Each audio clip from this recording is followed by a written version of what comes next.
Welcome to the Jim Acosta Show, and it's another day that ends in Y and Donald Trump's assault on American democracy. Trump's poll numbers are crashing hard. His approval rating now at 36% as the public is rejecting his catastrophic and inhumane mass deportation policies. A blue wave is building across the country right now. Let's discuss with Lieutenant Colonel Alex Vindman, retired. He is running for the Senate. Have you heard this, folks? Alex Vindman running for the Senate in Florida as a Democrat. Alex, great to see you as always. Thanks for having me on, Jim. Looking forward to the conversation. Yeah, I really appreciate it. And I guess, I don't always like to talk about poll numbers. I don't talk about poll numbers that much on this show, but I think it is relevant to the fact that you're running for the Senate in Florida. And there's been this sort of conventional wisdom like, well, Democrats, they'll win the House, the Senate, not so much. That won't happen. That's a long shot. I don't think that's the case anymore when you look at where Donald Trump's poll numbers are right now. I mean, it was just reported today. He's dropped to 36% in the latest Associated Press poll, 39% in NBC, 37% in the Economist YouGov survey that they just put out. And I think it's putting a lot of these battlegrounds that people thought were not in play back in play. And it seems to me your race is one of those examples. I think that's very true. I think that the population is voters have witnessed the chaos. They've witnessed the corruption, the failed promises on costs that are putting life out of reach while billionaires are profiting and Trump is collecting billions of dollars, the burden shifting to ordinary people. It's crystal clear that we're in a moment in which the population is looking for a different kind of candidate, a reform candidate.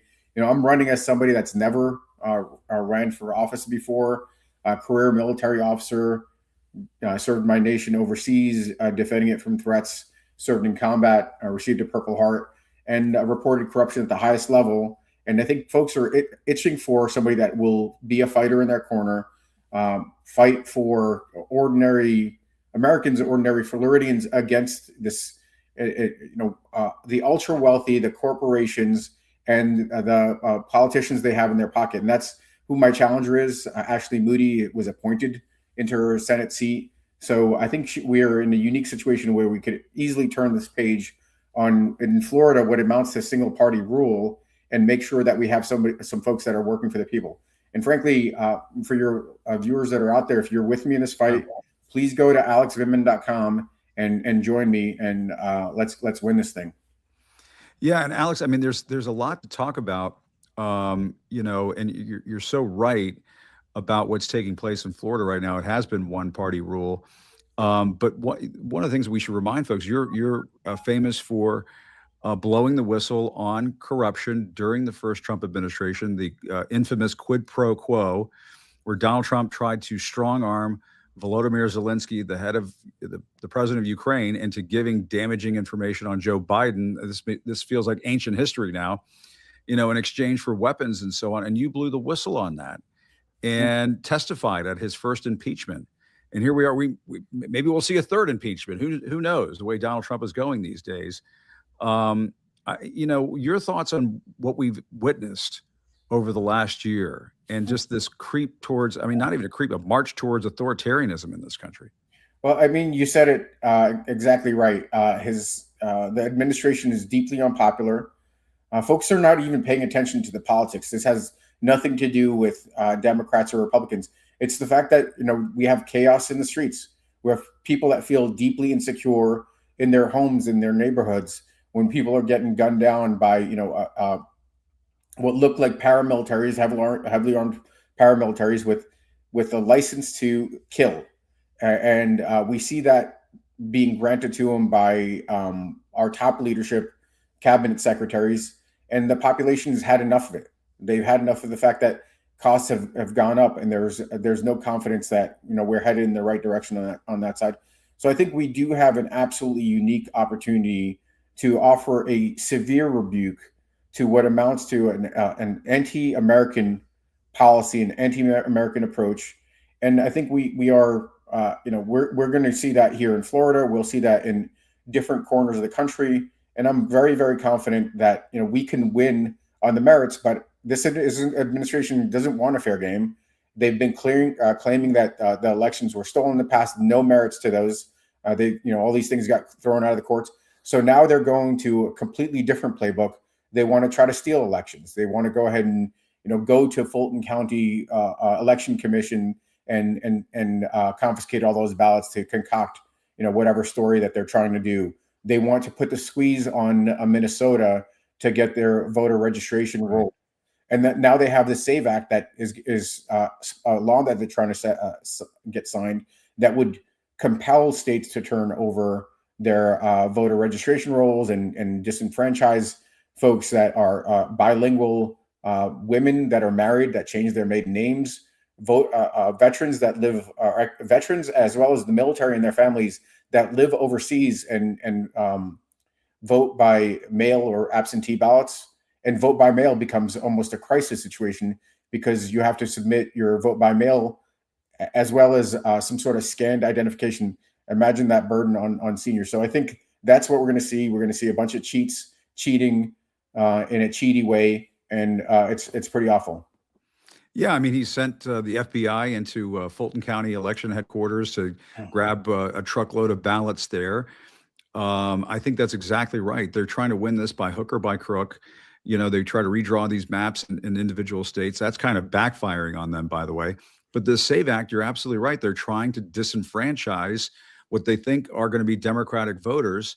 And, why can't he just win this fair and square? He just can't do it. He's just so unpopular, he can't do it. And so he's trying to pull a fast one again.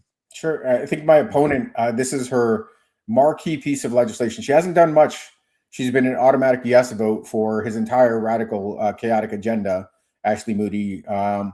But this is one thing that she seems to be very, very good on is trying to advocate for the SAVE Act. Again, this is not in any way meant to harden our elections, meant to make sure that we have free and fair elections. This is the exact opposite. This is meant to disenfranchise. It is meant to take away votes from folks in an effort to try to they feel like they could get the numbers in their direction if they cut out folks that have a hard time, paying $60 for the average real ID, or folks that are, overseas that are recognizing that Trump is putting troops into harm's way and are having none of that. This is what they're going to try to do, and I don't think that they're not going to be successful. The American population is onto them. Floridians are onto them. And I think we're going to see really quite decisive outcomes. We've seen that play out over the past year. We're going to see that here in Florida. There are some awesome veterans running alongside of me. We're going to win this Senate race. We're going to be a check on power, the way my career has kind of played out and how I came to public prominence doing those types of things. And I think on that basis, we will turn the page and put this country back on course. Yeah, and Alex, I mean, talk about pulling a fast one. I mean, two things. One is, I think we should talk about how this administration just has no respect for separate, co-equal branches of government. Just today, a federal judge told the Pentagon, you can't go after Mark Kelly, you can't go after Alyssa Slotkin for telling members of the military not to follow unlawful orders. And a federal judge today, a George W. Bush appointee, threw that out and basically shamed Pete Hegseth for even trying to do this. The other thing, and I want to show this to our viewers, this happened during the Pam Bondi hearing yesterday. A Reuters photographer snapped this picture, and it's a piece of paper that Pam Bondi was holding in her hand, and it says Pramila Jayapal's search history. And it shows the search history of when she went over to the Justice Department to look at these unredacted files of the Epstein files. And it looks as though the DOJ armed Pam Bondi with all of these pieces of information that say, oh, this is what this lawmaker was looking at when they searched the files and so on. Again, just a lack of respect for co-equal branches of government. And it just speaks to what we're witnessing in this country right now. It seems to me. I don't know. What do you think? I think that's absolutely right. I think the signal from Trump and the administration is that they don't want a co-equal branch of government. They don't want to check up on power. Exactly opposite of where Floridians are. I mean, this is one of the things that actually drove me into this race. I have, I've looked at it, and it's clear to me that even in a state like Florida, where Trump has a higher level of popularity, there is a deep desire for a check on power, and for folks that will hold power's feet to the fire to make sure they deliver on law and order, to make sure that they deliver on the affordability claims, and not to do what we've seen play out here, which is basically steal from the poor and give it to the rich, tax cuts for the wealthy, while shifting the burden on to ordinary people. And you saw that play out, with Pam Bondi trying to play this verbal combat with Congress. That is not what folks are interested in. I was in Miami today. I visited Freedom Tower, which is well known to Floridians and especially the Cuban population. It's called Miami's Ellis Island. It's where hundreds of thousands of folks went through. Afterwards, I went and walked around Miami-Dade College, talked to students, talked to some of the professors, and this was the furthest thing from their mind. The things that came up to me were insurance. That was at the top of people's list. Affordable housing. So if you're renting or you're trying to afford a home, insurance is sky high here. Healthcare was a concern to young folks that you wouldn't think that back then I thought I was invincible, but no, they're concerned about it because they know one accident could put them in the poorhouse. They're deeply concerned about immigration and the way folks are being abused. Whether you're an American citizen trying to protect your fellow neighbors or an immigrant that's earned their place here, that they're being abused. These are and cost.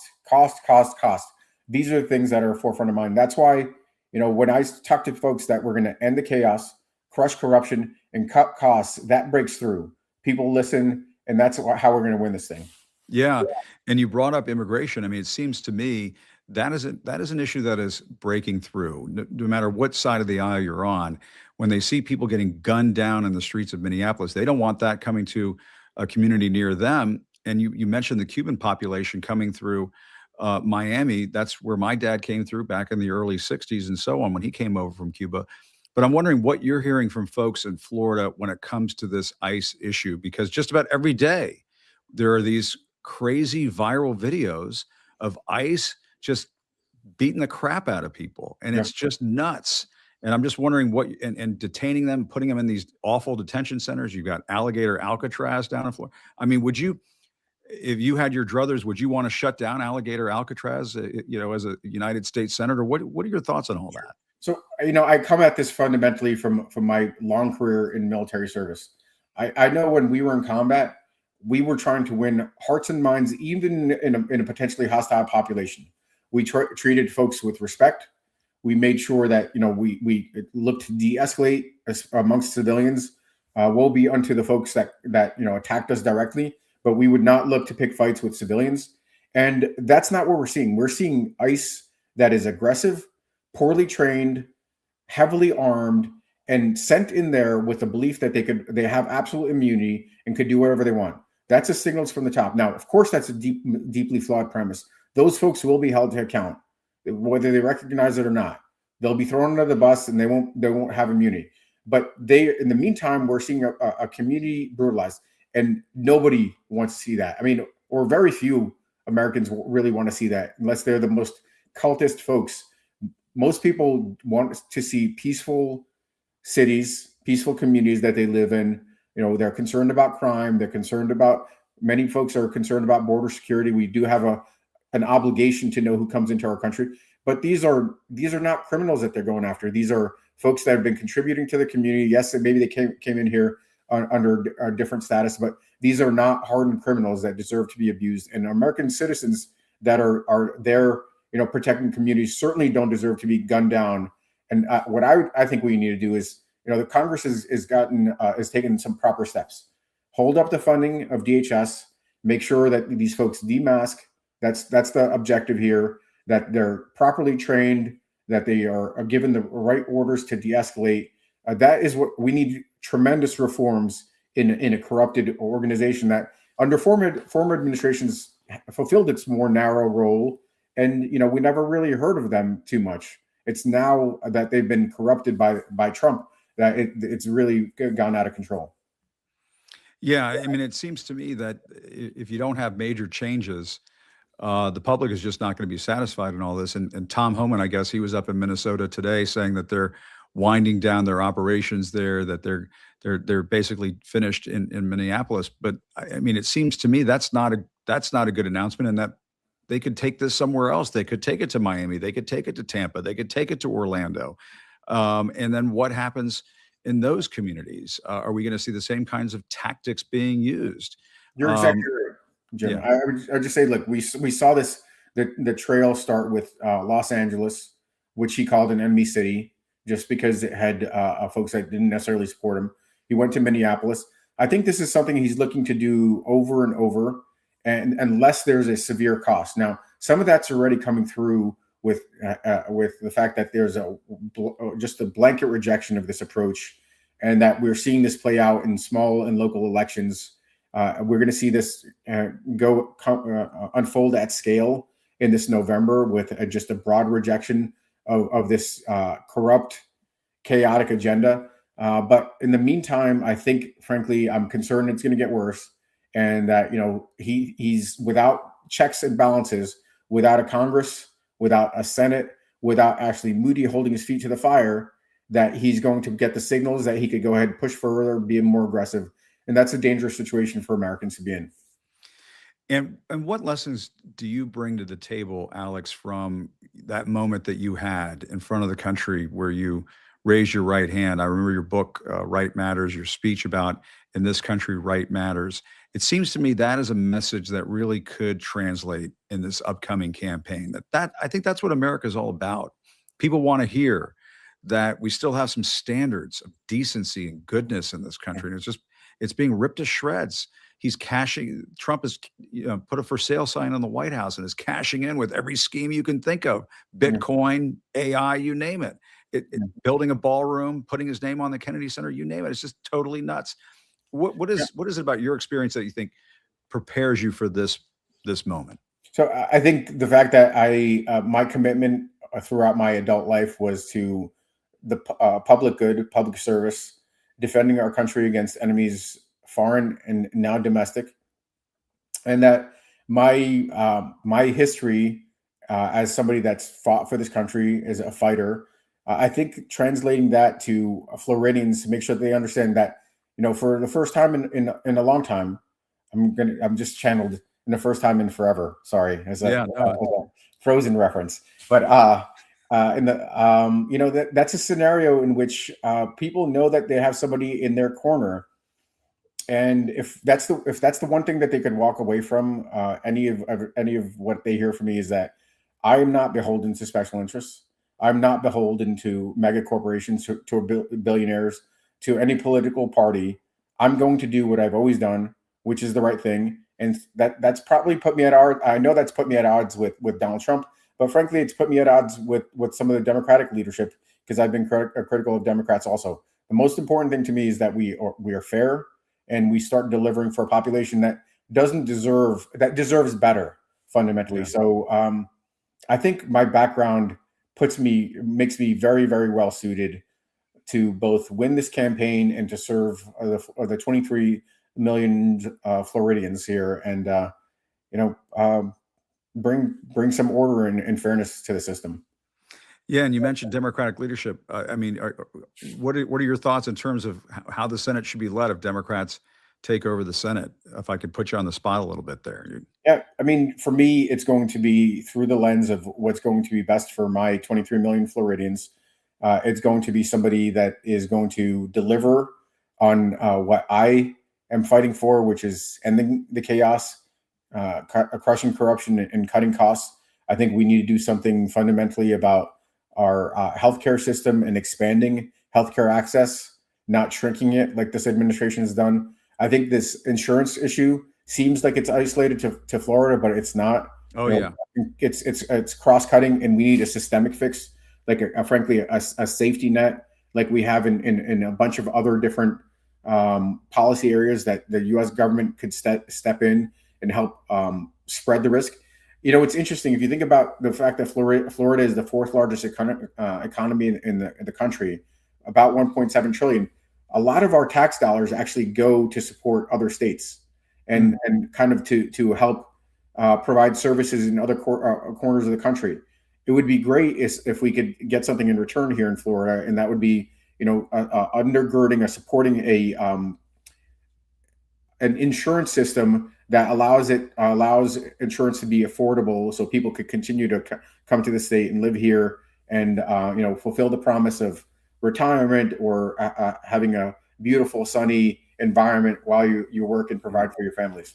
And we have a subscriber asking right now, would you support ending the filibuster? I know you just started your campaign, probably haven't figured out exactly what you're going to do in all these different areas, but what about something like that?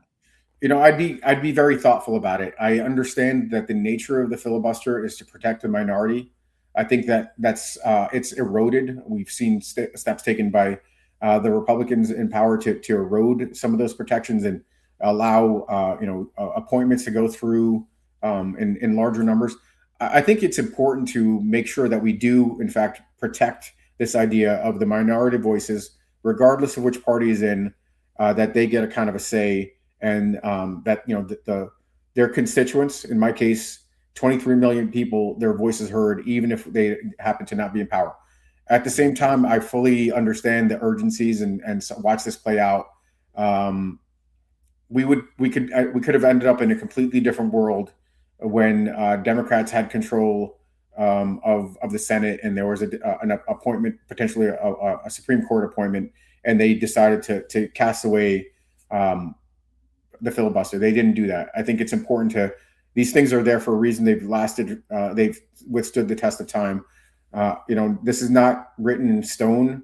We are in unprecedented times, but I would want to be very thoughtful and deliberate and not kind of do away with it. Now, there's one component of filibuster which does make a lot of sense. If everybody remembers Mr. Smith Goes to Washington, a talking filibuster, you got your skin in the game. Some reforms on that front make a lot of sense to me. Absolutely.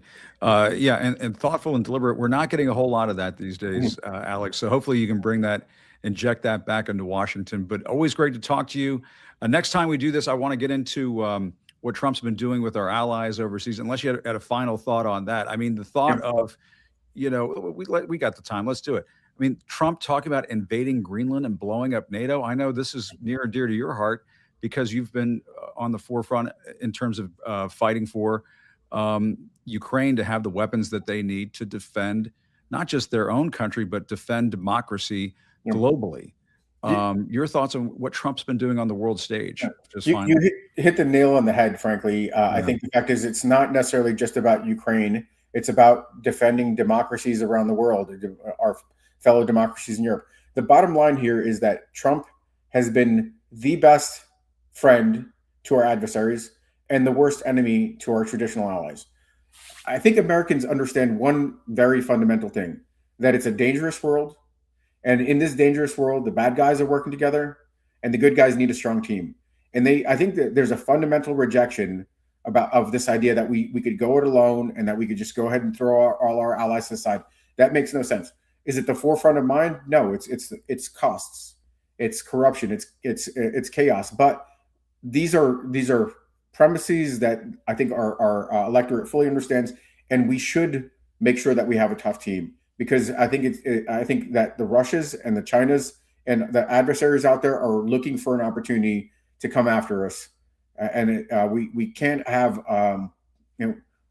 we can't expose ourselves to that kind of danger just because one guy is looking at under every carpet, every corner for deals, wheels and deals to enrich himself. Yeah, no question about it. Well, Alex Vindman, great to see you as always. Really appreciate it. And good luck with the campaign. Very exciting that you're going to give this a go, and please come back when you can. Thanks, Jim. Really appreciate it. All right, good to see you. That's Alex Vindman, a retired lieutenant colonel, and we appreciate his time running for the Senate in Florida. Thanks a lot. I will point out right now that it looks like we've got a decent sized audience on the show today. We had this yesterday as well. And I will take a moment to make a shameless plea for your support. I usually do this at the end of the show, but I'm going to do it in the middle of the show on this program. It does matter when you support independent media. Please continue to subscribe. If you can afford it, become a paid subscriber. It supports the work of this program. I have a team here that helps me put the show on every day. That stuff ain't cheap. It doesn't come free. And so it matters. And, we have folks like Alex Vindman wanting to come on this program and have these kinds of thoughtful, detailed conversations with you that you're just not going to find anywhere else. And so it does matter when you subscribe. It matters when you like. It matters when you share. If you're watching on Substack, YouTube, if you're listening on Apple Podcasts, love it when everybody's a part of this and helping build this up and growing it to the point where it can continue to thrive. So if you're thinking about doing it, take the plunge. You won't regret it. It's about, if you're on Substack, it's about $8 a month. That's a reasonable investment in independent media. And it's so healthy and productive for our country and our democracy. And for the folks who do it on a regular basis, I have to say once again, thanks, because it means the world to me, yours truly, when you do that. I didn't get into Pam Bondi a whole heck of a lot with Alex Vindman because I had a terrific conversation earlier today with the wonderful Gretchen Carlson, the former Fox anchor who blew the whistle on sexual harassment at Fox years ago, Julie Roginsky, who is a Democratic strategist and also somebody who has been blazing a trail to support the rights of victims of sexual harassment and sexual abuse. And I had a conversation with them about why the Pam Bondi testimony, that disastrous performance that the Attorney General turned in front of the House Judiciary Committee, why that was so important for the public to see and why it's so important for the public to reflect on. Here's a bit of that conversation. And joining us now are Gretchen Carlson and Julie Roginsky. They are the co-founders of Lift Our Voices and two friends of mine that I haven't had a chance to talk with in a very long time. So I'm so glad to do this. It's great to see both of you. Great to see you, Jim. And I know that we've all talked about, we're having a national conversation about Pam Bondi and just that disastrous performance that she had in front of the House Judiciary Committee. But let's talk about it some more, because to me, I don't think she's ever going to shake this. This is like a Kavanaugh level performance that I think even more disgraceful than what we saw from Brett Kavanaugh. The way that she barked at those lawmakers, but I think even more importantly, and we could show this picture, the way she wouldn't turn around and acknowledge the survivors of Jeffrey Epstein and people who had gone through horrendous acts of rape and sexual abuse. And it's just the most heinous crimes imaginable. And I just don't know, like Gretchen, it seems to me this would have been easy. This is an easy one for Pam Bondi. You get up out of the chair and say, excuse me, Mr. Chairman, I'd like to get up out and go shake every one of their hands and say, there are political differences about all this, but we care about it. Like, she could have done something like that. But how terrible to just not even turn and acknowledge them. 100%. I mean, she went in there with a completely different mission than what the hearing was supposed to be about. No excuses for that whatsoever. I'll just start by saying, Jim, that as the first person who came forward at Fox News almost 10 years ago now for sexual harassment, the one thing that I wanted, and what I consequently learned from speaking to thousands of survivors since that time, is recognition of what you went through and an apology. That's it. Like, that is, I think Julie would concur with me. The one thing that we have heard over and over and over again is we just want to be heard. And in fact, people would say to me when they started reaching out to me, thank you for being the voice for the voiceless. Like, this is how people feel. Most of them have been silenced, which is a whole separate issue. But now you have these survivors of Epstein standing there, not being silenced. They're waiting for some acknowledgement. It just angers me beyond belief. And even I think MAGA Republicans would have to admit that that was completely disingenuous, completely rude, and I think unforgettable. I think that photo is going to go down in history as the complete failure of Pam Bondi. Yeah. What do you think, Julie? Well, and yet I think that she is doing the bidding of her boss, who resents these women. So she had no choice but to ignore them and to turn her back on them, because that's what he demands. Don't forget, they are the women who are making his life and his mind a living hell. If not for them, he wouldn't have to worry about Jeffrey Epstein. The fact that these women are still coming forward despite every effort by this administration and by what I had previous administrations to silence them, to put them in a corner, to demean them, to ignore them. They're still here. They were here as little girls, and now they're here as adult women demanding justice. And the problem for her is that if she acknowledges their pain and acknowledges that they're there as survivors and as former victims, effectively what she's saying is that they were wronged. And to say that they were wrong would imply that then somebody would have to do something about it. Somebody would have to hold accountable the perpetrators who did that to them. And that hits too close to home to a president who was mentioned in the Epstein files, I think 10 times more than Jesus Christ was mentioned in the New Testament. Think about that. Think about how many times Jesus Christ's name was in the Bible. And then think about the fact that Donald Trump's name was mentioned exponentially more in the Epstein files, and not just his name, the Secretary of Commerce, and so on and so forth. The Secretary, I believe, of the Navy. I mean, you could keep going down the list. This whole administration. Elon Musk, Steve Bannon. Right? Oh, yeah. Right. No. Right. Dr. Oz. Dr. Oz. Right. Robert. It's like a requirement, Jim, to be in the cabinet or to have a job in the Trump administration at this point. So It that's what I'm seems to saying. be. Yeah, she can't acknowledge them without acknowledging that they didn't rape themselves. Somebody did this to them. And it turns out she knows who those somebodies are. She's read all the files, despite the fact that she claimed that she never saw anything. Mm-hmm. And the Yeah. reality, She had all the binders on her desk, though. of course, well, there were the binders. That's the whole thing. Right. But the bottom line is she can't acknowledge them, because acknowledging that would mean that somebody would have to hold them accountable. She's the attorney general. She's that somebody, except that she refuses to do it because she cares about her job and her career more than she cares about these women. And I have to say, Gretchen and I both walked away from some pretty nice gigs in our lives because we decided to do the right thing. I don't understand, as a woman and as a human being, how you put something like your ambition ahead of doing right by little girls who were raped. It doesn't, I think we're just like two different species, Pam Bondi and the rest of us, if this is how she operates. No, that's true. And I mean, and Gretchen, the other thing is Pam Bondi made an absolute fool out of herself.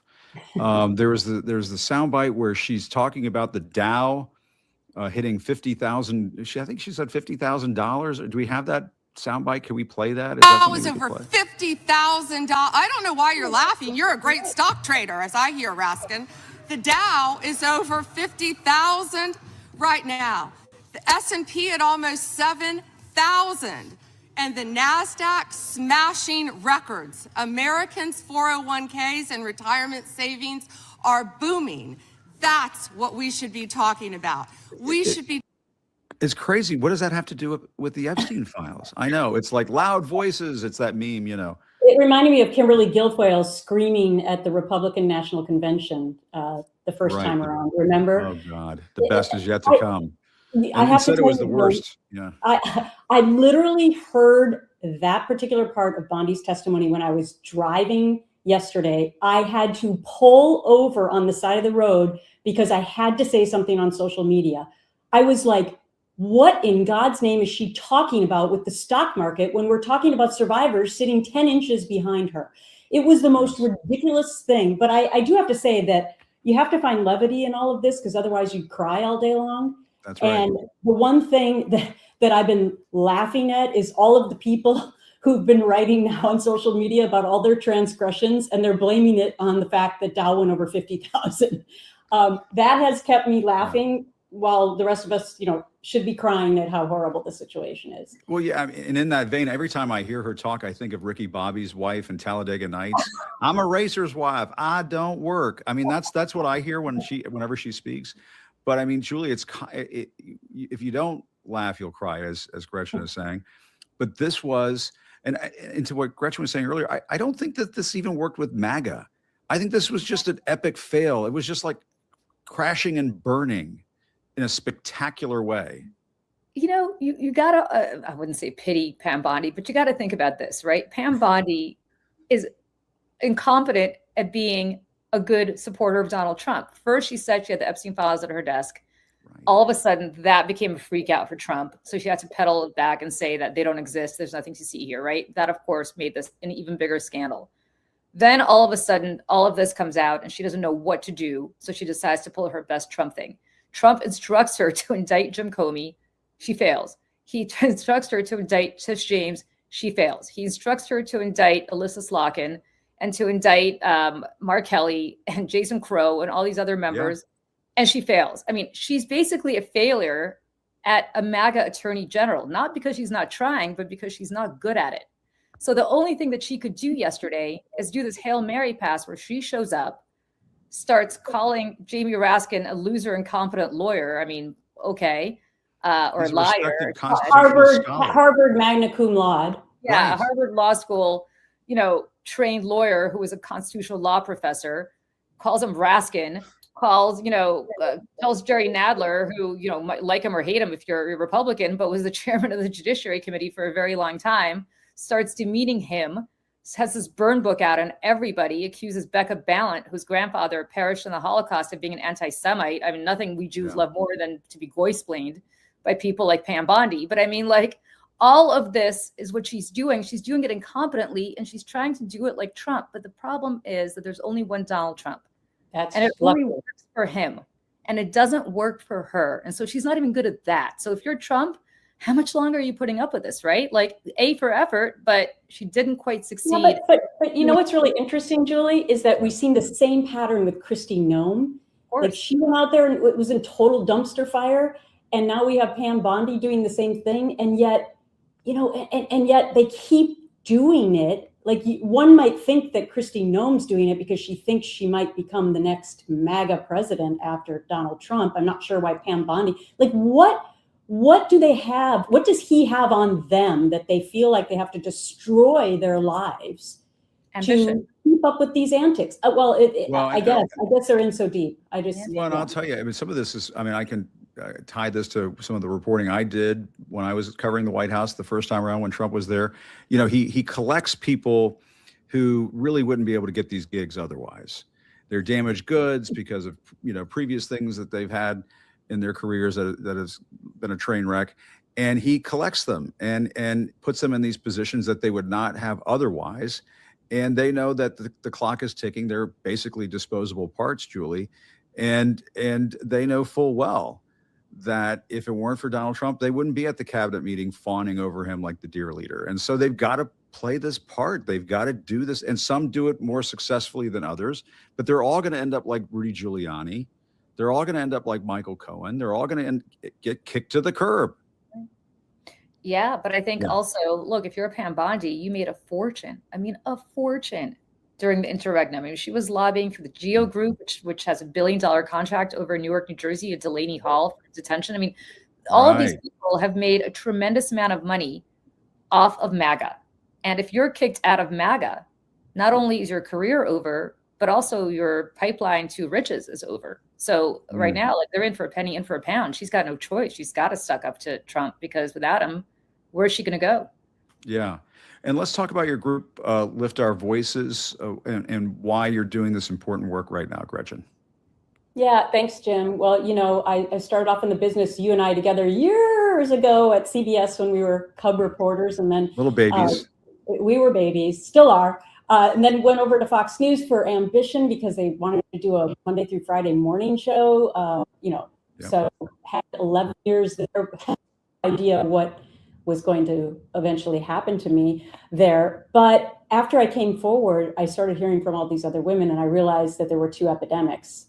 There was certainly an epidemic of sexual harassment in the workplace, but there was also an epidemic of silencing people. And then Julie came forward 10 months after I did at Fox, and we got together a couple of years after that. I was already doing a lot of advocacy work on the Hill to try and pass legislation to take away these silencing mechanisms like non-disclosure agreements.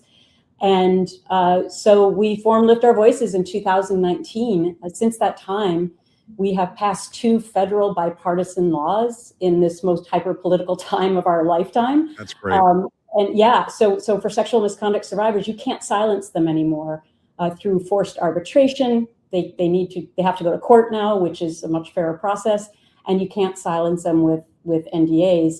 And we have much more work to do. We fight for all protected classes. So we are out there fighting for racial, gender, age, disability, LGBTQ plus discrimination. So this has become our calling. And Julie, what can you tie that to what we're seeing out of the survivor community of Jeffrey Epstein, because I've had Jess Michaels on several times, and I'm just blown away by their courage and their bravery and just how long they have been trying to do this and get this to happen. And, last July, Pam Bondi and Kash Patel tried to sweep the whole thing under the rug and say, nothing to see here, and look how far we've come, and look what has been exposed. And I'm just going to go out and say it, and I've said this on my show, is that we don't know the full story as to how Donald Trump ties into all of this. And you talk to people from time to time, and I'm sure you hear it in the green rooms where you guys are from time to time, and the folks will say, oh, I just don't think Donald Trump did anything. And, I think he's just hiding and covering up things for other people. We don't know the answer to that. We don't know that that's the case. And we need to get to the bottom of this. And when are we going to get to the bottom of this? I mean, I think it's important. Well, we are going to get to the bottom of it because the truth always comes out in these kinds of situations. It just does. Look, Gretchen and I are limited in what we can say about our time at Fox, but I will say, because it doesn't affect me and didn't really affect my case, Roger Ailes, we found out, was doing what he was doing to women for decades prior to it becoming public through Gretchen's very courageous lawsuit. And I mean, going back to, I believe, the 1950s, and Gretchen came forward in 2016. I mean, it just tells you how long that arc lasted. But eventually does come out. It does. This is not going to take that long for several reasons. One is these survivors, and I don't ever want to compare what Gretchen and I went through to what they have gone through because it's not even in the same ballpark. These survivors have spent the better part of their lives waiting for justice. And it's not just in Donald Trump's DOJ, right? This happened. I mean, Jeffrey Epstein was convicted the first time under George Bush. So you've had at least the Bush administration, the Obama administration, the first Trump administration, and the Biden administration. Nobody did anything to hold any of these men accountable. So I don't want to just put this on this Trump administration, although of course they've gone overboard. These women have been waiting for a really long time for justice, a really long time. And they have waited from when they were little girls for it, many of them. It's gonna come out, it's going to happen. And I would hope, and I say this now, putting on my Democratic hat, I say this as a Democrat, I no longer am willing to support anybody who wants to sweep Donald Trump's administration under the rug, or to say that this is somehow a former guy, this is all in the past, we're better in this, let's move on, let's not look back, let's look forward. We need a justice, a truth and reconciliation commission. These women need justice. And the first thing that the next president's going to do, if this one's not going to do it, is they better release these files unredacted. And I don't care if they're in it, their brother's in it, their son is in it, or, whoever they worship at the altar is in it. We need to come out. Well, let me just I just add to that, Jim, real quick? Please. That I want to make sure that we say that there is no way in hell that we would be as far as we are right now if it wasn't for these survivors. And the second part of that is that the American public believes them. The American public is on the side of the survivors. And that is revolutionary, because 10 years ago, that would not have been the case. And that is part of the reason why their stories were allowed to be shoved under the carpet when they first came to light back in 2006, 2007, because we weren't in this moment in time. So really, we owe everything to the tenacity of these survivors for not giving up. And we owe it also to the movement that thousands of women have created over the last 10 years to give them the platform now. And we owe it to the American public to believe them. They believe these women more than they do other people in the administration. It's unbelievable, really, when you look at it, how far we've come. No, it's so true. And we were just showing images of the redactions in the files, just absolutely insane, ridiculous redactions. And in many cases, the abusers are getting redacted. Their identities are being concealed, but yet the people who have been abused, the ladies, have been exposed in all of this. And it is absolutely appalling and disgraceful. And in any other administration, heads would be rolling.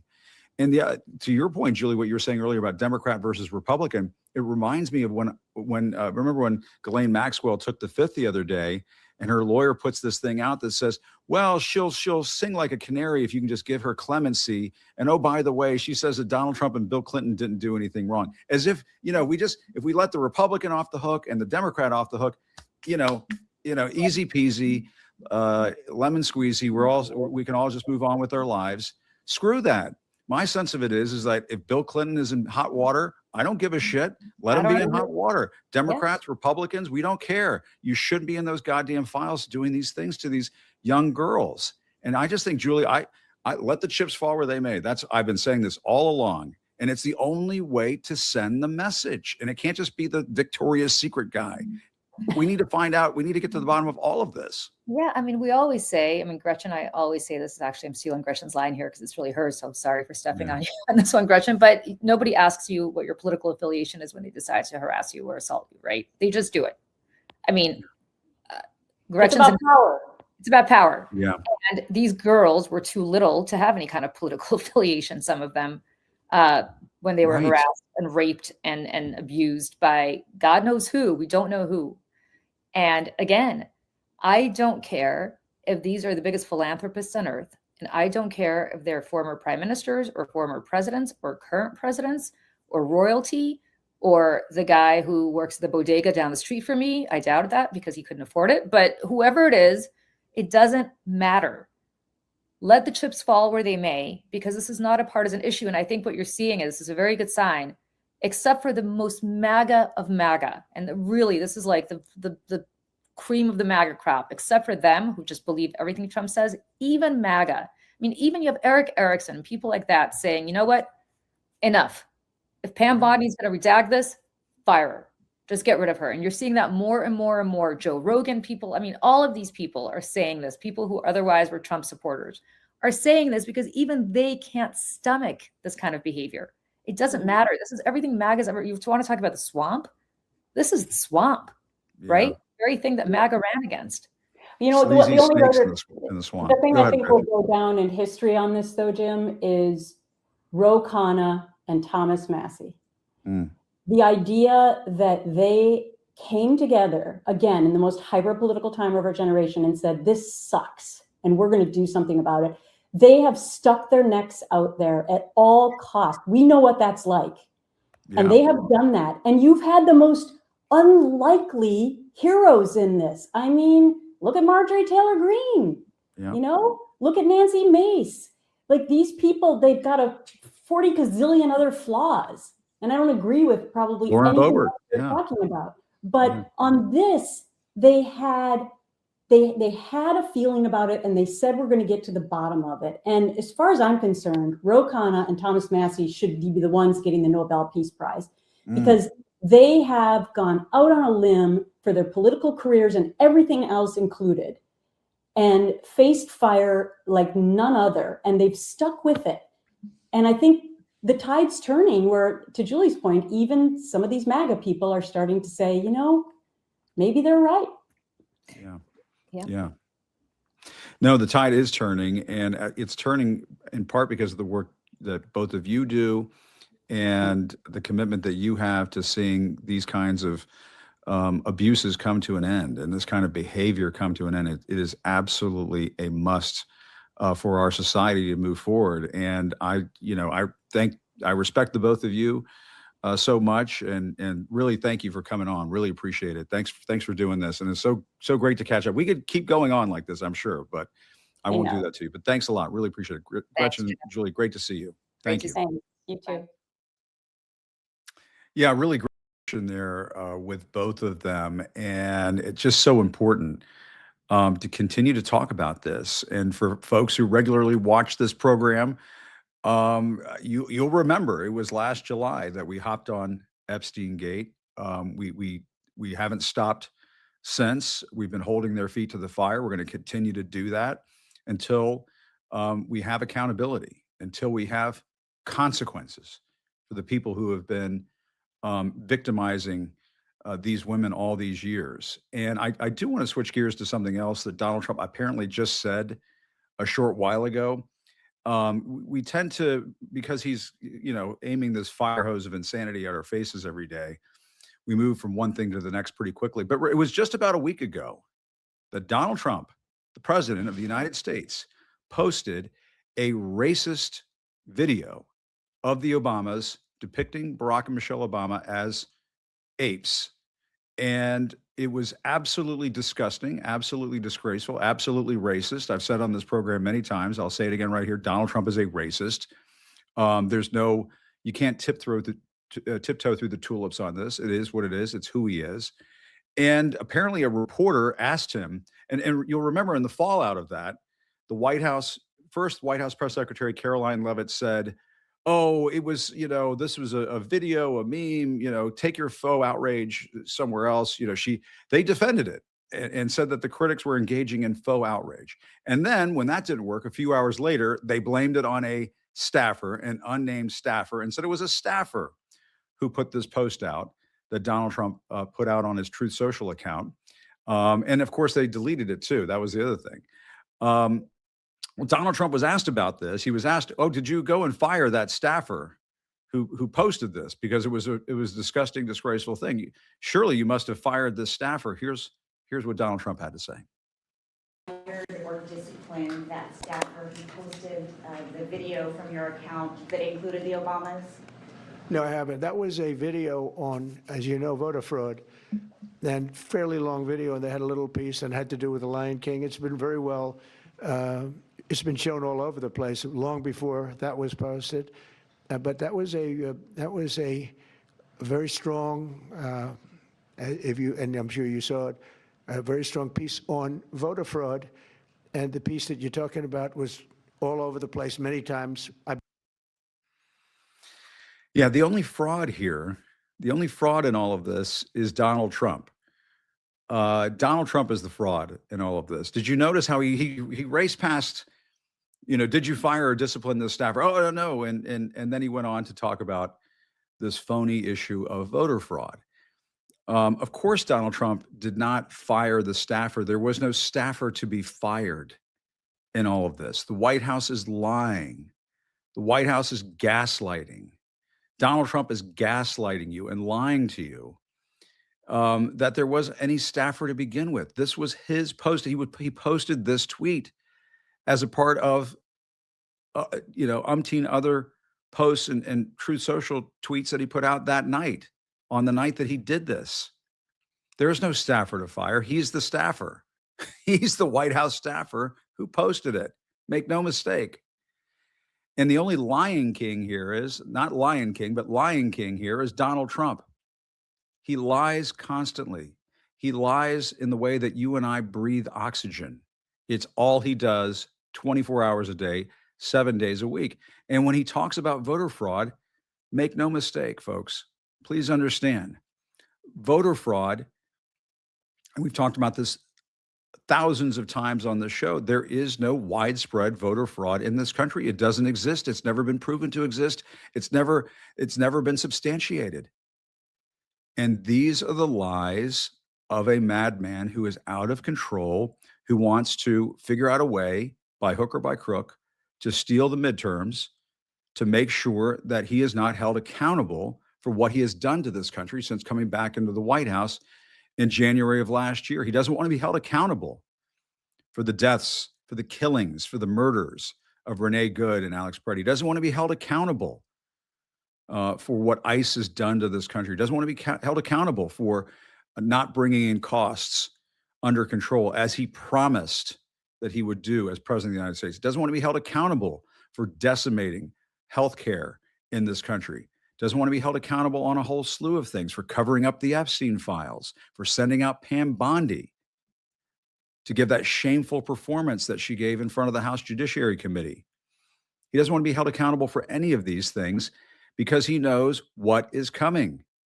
A massive blue tsunami that is, for all intents and purposes, a voter revolt.